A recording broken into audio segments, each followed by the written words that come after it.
When we talk about reducing fractions, we're talking about changing the form of a fraction so that it has the same value but uses a smaller denominator.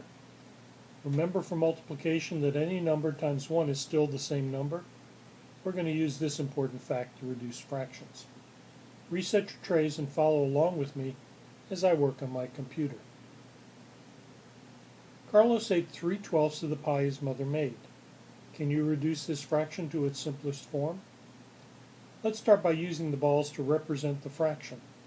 I use 12 balls to represent the denominator and 3 balls to represent the numerator. Now I look at the balls to see if I can make rows of the same size in the numerator and the denominator. I see that I can make rows of 3 in both. Let's see what this tells me. It tells me that my numerator is made up of one group of 3 and my denominator is made up of 4 groups of 3. Let's rewrite this as 1/4 times 3 over 3. Since 3 over 3 is 1, this is the same as 1/4 times 1, or 1/4. When we reduce 3/12 to its lowest terms, we get 1/4. Carlos ate 1/4 of the pie his mother made. Let's look at another fraction and see if it can be reduced. Remember to reset your tray before we start. Miguel has 2/5 of a box of candy. Can we express the candy he has left using a fraction with a smaller denominator? Let's start by using the balls to represent the fraction. I use 5 balls to represent the denominator and 2 balls to represent the numerator. Now I look at the balls to see if I can make rows of the same size in the numerator and the denominator. There are only 2 different rows of equal number balls I can make from the numerator. One way is 2 rows with 1 ball in each, or 1 row with 2 balls in it. But we cannot make the denominator 5 and equal rows of 2 balls.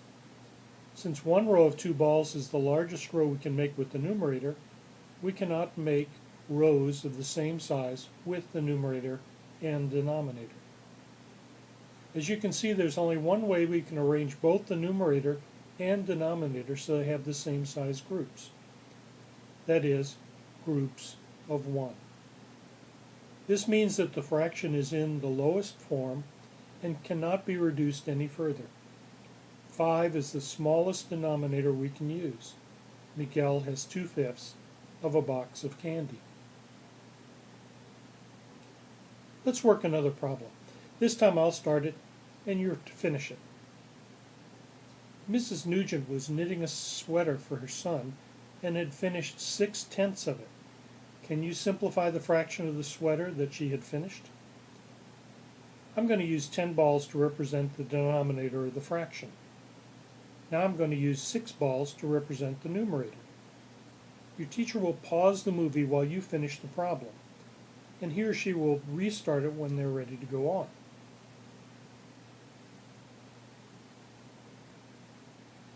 Here's how I finished the problem.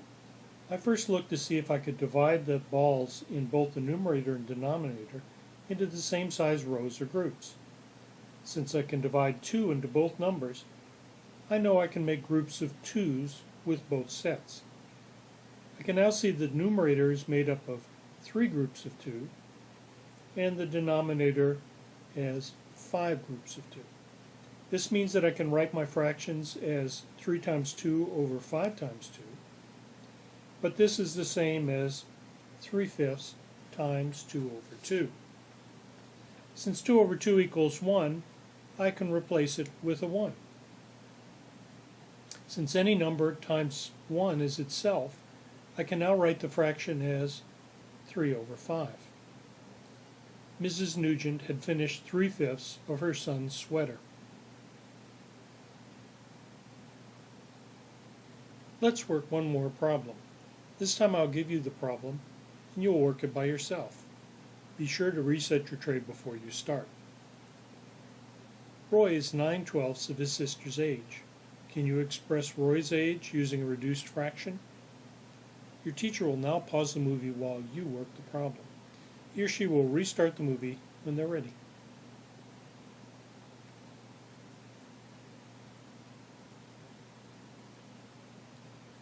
Here's how I work the problem.